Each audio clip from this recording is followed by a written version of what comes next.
ধারাবাহিকভাবে যখন সবাইকে রান করতে দেখেন, যেদিন আপনি করেন না ওই দিন হয়তো কালাম সিদ্দিকী করে, যেদিন আপনারা করেন ওই দিন রিজান করে, অন্যদিন জাওয়াদ করে, মানে কেউ না কেউ সবসময় করে। এটা আপনাকে ক্যাপ্টেন হিসেবে কতটা কনফিডেন্ট দেয়? না, অবশ্যই দেখেন যে আমাদের ব্যাটিং লাইন আপ আগে থেকে আমরা প্রথম দিকে যেটা ছিল যে আমরা মিডল অর্ডার ব্যাটসম্যান তেমন দায়িত্ব ছিল না, আমি আর টপ অর্ডারে আমরা ভালো করতাম, ওই দিনকে হয়তো টিমটা করতো। এখন আমাদের আল্লাহর রহমতে মিডল অর্ডার ব্যাটসম্যানরা যারা যেমন কি আবদুল্লাহ, রিজান, অলিন এখন মিডল অর্ডারে, তো ওরা এখন বুঝতে পারছে যে এই সিচুয়েশনে কী করা উচিত। ইভেন কি আমাদের শেষের দিকে রাতুলও কয়েকটা ম্যাচ জিতাইছে সাউথ আফ্রিকাতে, যেটা কিনা অনেক বড় বড় ম্যাচ সিচুয়েশনে। তো আমি মনে করি যে এইটাগুলো অনেক কনফিডেন্স দেয়। আর অ্যাজ এ ক্যাপ্টেন আমি আসলে ব্যাটিং জিনিসটা কি আসলে দেখেন যে আপনি যখন ভালো একটা রান ওখানে দিবেন স্কোরে, অপোজিশনের জন্য একটা কঠিন হয়, তো এইগুলো আর কি অনেক ভালো।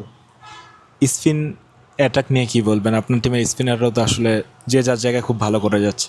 হ্যাঁ, কারণ স্পিনে আসলে বলা কিছু, সবাই অলরাউন্ডার আমাদের টিমে, আমি, রাতুল, ইভেন কি দেবাশিস করতেছে, আর স্বাধীন আছে, স্বাধীন অনেক ভালো লেগ স্পিনার থেকে, তো ওর আসলে যেটা ভেরিয়েশন ওটা খুবই আমাদের এফেক্টিভ আমাদের দেশের জন্য, আলহামদুলিল্লাহ। Pace unit? পেস ইউনিটে এখন সত্যি কথা বলতে কি যে যারা আছে, ফাহাদ, ইমন, সো ওরা আলহামদুলিল্লাহ ভালো এখন। আর যারা একটু ইনজুরিতে হয়তো বা কেউ আছে, হয়তো আসতেছে, ইনশাল্লাহ আমরা ভালো কিছুই একটা চিন্তা করতেছি। দিনে দিনে কি বেস্ট 11 পিক করাটা একটু ডিফিকাল্ট হয়ে যাচ্ছে যেভাবে সবাই পারফর্ম করছে? হ্যাঁ, এটা ভালো একটা প্রশ্ন করছেন যে আসলে ডিফিকাল্ট, এটা একটা আসলে খুব ভালো দিক যে আপনি হেলদি কম্পিটিশন যেটারে বলে, যে এটা হইতেছে। আর এটা খুবই ভালো দিক যে না, কে কার জায়গায় খেলবে, এই কম্পিটিশনটা হওয়া উচিত আসলে। এটার জন্য আমাদের নাবিদ স্যারের সাথে যখন আমার কথা হয়েছে তখন বলছে আমি একটু ডিফিকাল্ট হইতেছে আমার জন্য, যে কারে নিব, কখন নিব।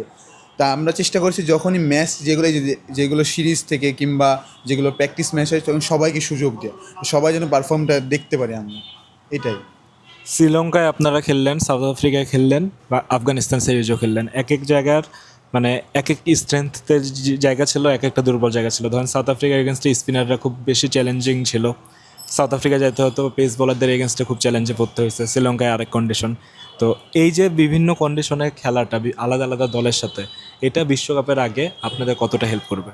না, অবশ্যই দেখেন যে আমরা যে ম্যাচ যতটা খেলছি এই বছর, মানে এই ইয়ারটাই মিনিমাম 35টা ম্যাচ খেলছি বা 31টা মেবি সামথিং এরকম। তা আমার মতে যে আমরা ওয়েদার, উইকেট, গ্রাউন্ডস, এইসব সম্পর্কে যে এত সুন্দর আইডিয়া হয়েছে, যেটা কিনা আমাদের ওয়ার্ল্ড কাপ এবং ইভেন কি শুধু 19 না, এটা আমাদের সামনে ফিউচারের জন্য অনেক হেল্পফুল, যেটা কিনা অনেক কাজে দিবে আমাদের জন্য। আমি ইংল্যান্ডে খেলাটা সবার জন্য একটা ড্রিম থাকে। ইংল্যান্ড একটা টোটালি ডিফারেন্ট একটা জায়গা। তো ওই জায়গায় কেউ যদি ম্যাচও না খেলে, টিমের সাথে থাকে, প্র্যাকটিস করে, ওইটাও ওকেও অনেক মানে আগায় দেয়। সেই জায়গা থেকে ইংল্যান্ডে আপনারা অনেক লম্বা একটা সময় পার করে আসছেন। মানে কোন জিনিসগুলো ডিফারেন্ট যেগুলো হচ্ছে নতুন করে শিখছেন ওখানে গিয়ে? ওখানে ফার্স্ট থিং হইতেছে যে আমি জিনিসটা শিখছি সেটা হচ্ছে ওয়েদার। ওখানকার ওয়েদার কন্ডিশনটা অনেক বড় ইম্পর্টেন্ট। আর উইকেটটা হইতেছে যে আপনি যদি সাউথ আফ্রিকা এবং ইংল্যান্ড যে যান, সেখানকার উইকেটটা একটু বাউন্সি হয় এবং ইভেন্টকে অনেক ভালো আমাদের বাংলাদেশের উইকেট থেকে। সো ওইভাবে আমরা শিখছি যে না, ওই উইকেটে কেমনে ব্যাটিং করতে হয়। আপনি তো ক্যাপ্টেন, একদম ডিরেক্ট আপনাকেই প্রশ্নটা করি, আমার লাস্ট প্রশ্ন। আপনারা দিনে দিনে যে প্রত্যাশাটা তৈরি করেছেন, মানে অন্য 19 টিমে বোধহয় এতটা পপুলার 19-এ থাকাকালীন কোনো ব্যাচ ছিল না, আপনারা হয়েছেন। কারণ আপনাদের প্রত্যেককে মানুষ এখন চেনে জানে, জাস্ট বিকজ অফ আপনারা টপ লেভেলে খেলছেন। অনেকেই প্রত্যাশা অনেক বেশি। মানুষ হয়তো চাবে না যে আপনারা হারেন, আপনাদের হাতে দেখতে কেউ চায় না। বিশ্বকাপ, আরেকটা চ্যাম্পিয়ন ট্রফি কি ইনশাল্লাহ আসতে পারে আপনাদের হাত ধরে? কি মনে হয়, একদম বি অনেস্ট? না, টু বি অনেস্ট ভাইয়া, সত্যি কথা বলতে যে ভিতর থেকে তো আসেই যে না, আমরা ওয়ার্ল্ড কাপ জেতার জন্য যাব ওখানে, যেমনি হোক চ্যাম্পিয়নের জন্য। কিন্তু আসলে আমরা প্রসেসটা বিলিভ করি, প্রসেসভাবে যাইতে থাকি, বাকিটা আল্লাহ। রেজাল্ট আপনার হাতে দিন শেষে নাই, এটা হচ্ছে যে আমরা চেষ্টা করে যাব লাস্ট পর্যন্ত এবং লাস্ট বল পর্যন্ত যে কেমনি জিতা যায়।